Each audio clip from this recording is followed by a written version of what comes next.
Good afternoon and welcome to Camnet TV Midday News. I am Precious Mzea Sakaleji. The headlines. Police deserter turned thief appears in court. ZICA demands for the operationalization of the State Commission Act. Details coming through after this commercial. Hi ladies and gentlemen, I'm Cholwe from Cho's Fitness Gym. We're a fully functional gym located along Twin Palm Road in Kablonga, right by Cheshire Homes Society of Zambia. So we have various classes that happen from Monday to Friday. We have aerobics, we have boot camp, we have step aerobics, we have spinning, we have kettlebell classes. They happen from 18 to 19 hours every day, and we are open from 06 until 20 hours. That's Monday to Friday. Then Saturdays 6 to 12. And then Sundays we are closed, and most public holidays we are open 6 to 12.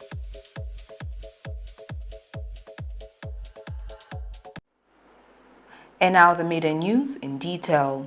The future of a 7-year-old boy of Mtandabantu area in Lusaka's Kanyama compound is not certain, as he hardly has time to study or work on his homework after school due to his life being filled with chores.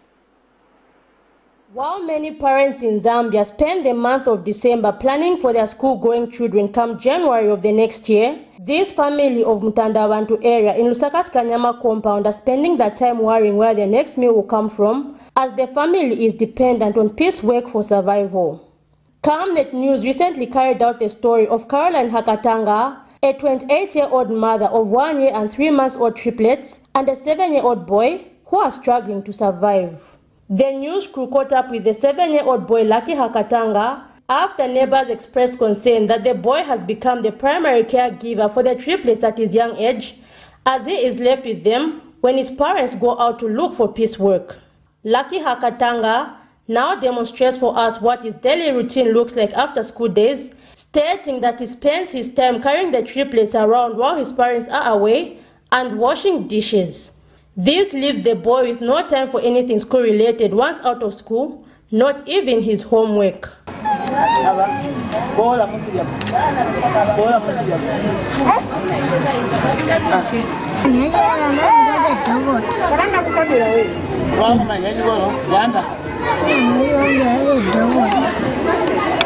So, ukachoka ku school manchita nchita bwanji? Natwaza ochikola inga utyani.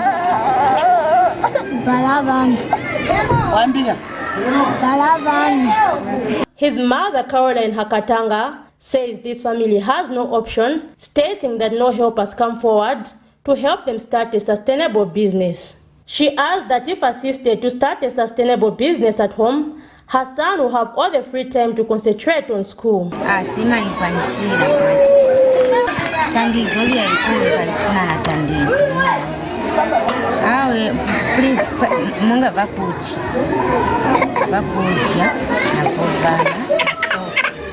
With the month of December quickly progressing, Free Baptist Community School head teacher Beston Chilemalema worries that the boy may lose out on school if the situation remains the same. As a family, they have been finding it, hard to find, I think, monies to help them. Therefore, all I can say is I'm just appealing to anyone out there who can come to help this family, because I'm told that they are coming from Mazabuka, and you know how Kanyama is. It's just full of junkies. So if the boy sees what is happening in this community, he may become one of them. So if at all there is anyone out there who can come and rescue this family and support them financially, I think God will see them through. If no action is taken soon, the 7-year-old boy may soon join the statistics of those who drop out of school in Kanyama compound and engage in unproductive vices. Zipporah Mshala, Camnet News, Lusaka. A businessman of Lusaka's Lilai housing estate has testified before the Lusaka Magistrate Court how a deserter from the Zambia police was found laying in blood few meters away from his house after he was shot by one of the residents when he attempted to break in the house. The Lusaka's Magistrate Court has commenced hearing witness testimony in a case in which 26-year-old Joshua Banda, a deserter from the Zambia police who is alleged to have been terrorizing the residents of Lilai Estate with theft. Joshua Banda is facing allegations of burglary and theft before the Magistrate Court. Tuesday, as the first prosecution witness hit the dock, Nzenzo Skanjomba, a businessman of Lilai Housing Estate, narrated the event that occurred on the night of the 11th of August 2022, the day that Banda is accused of committing the alleged offense. Mr. Skanjomba testified that on the material day before sleeping, he ensured that all the doors and windows were secured, adding that of late his neighborhood has been subjected to a lot of theft of housebreaking by criminals. At around 02 hours, he heard noise on the kitchen side of his house, thinking it might have been a dog because the houses in the neighborhood are not fenced. However, before he would even catch his sleep once again, he heard 3 gunshots with screams and someone shouting, "Lie down." The witness has told Magistrate Kelvin Soma that after hearing that, he quickly rushed to see what was happening and found his kitchen door open with blood stains on the floor and the accused a few meters away from his house, lying down after being shot.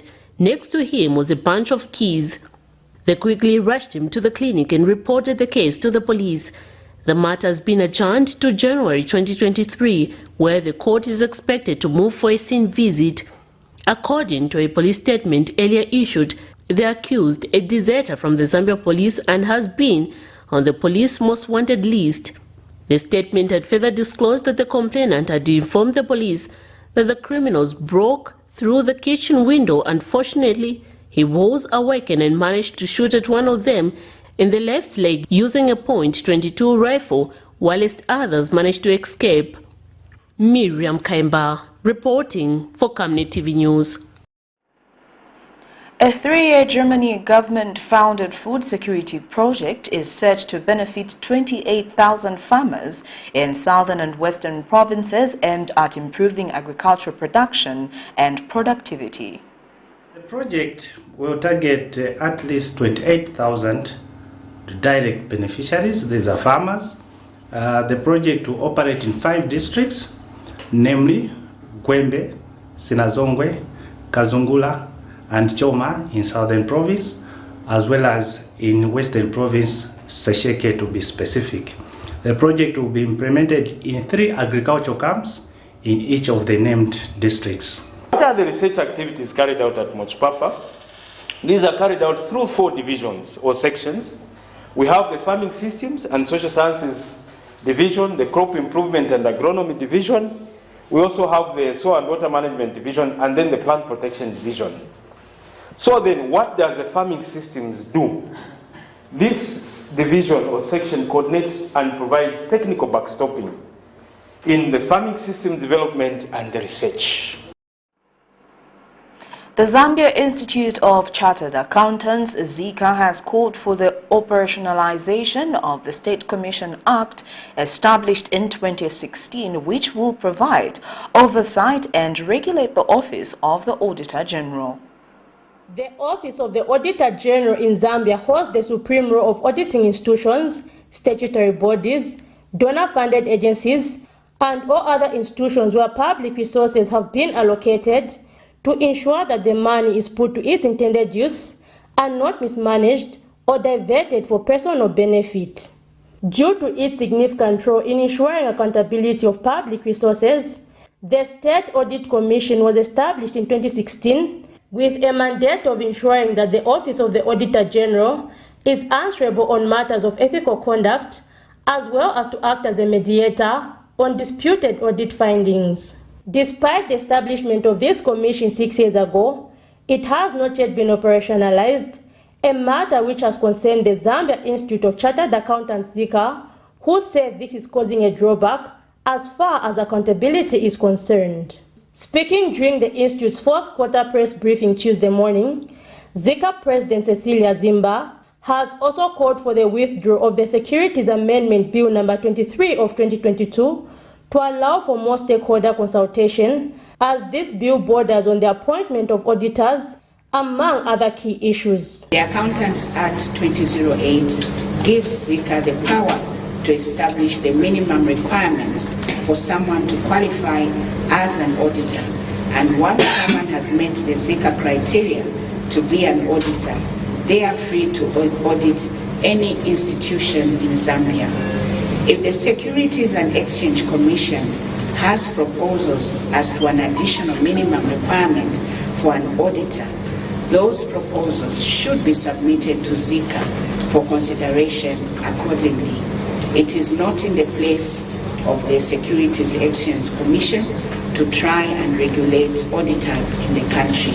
We therefore recommend that this provision be dropped. Meanwhile, ZICA Chief Executive Officer Anthony Wembia has also spoken out. The Institute is currently investigating quite a number of cases, and as you know, before prosecution, first we must gather sufficient evidence to be able to bring the culprits to book.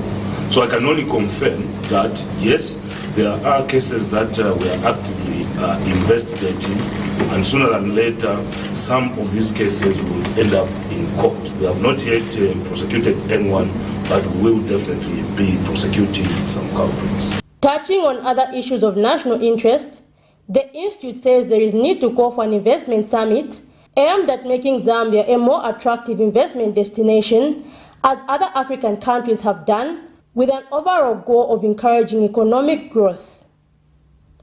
Zipporah Mshala, Camnet News, Lusaka.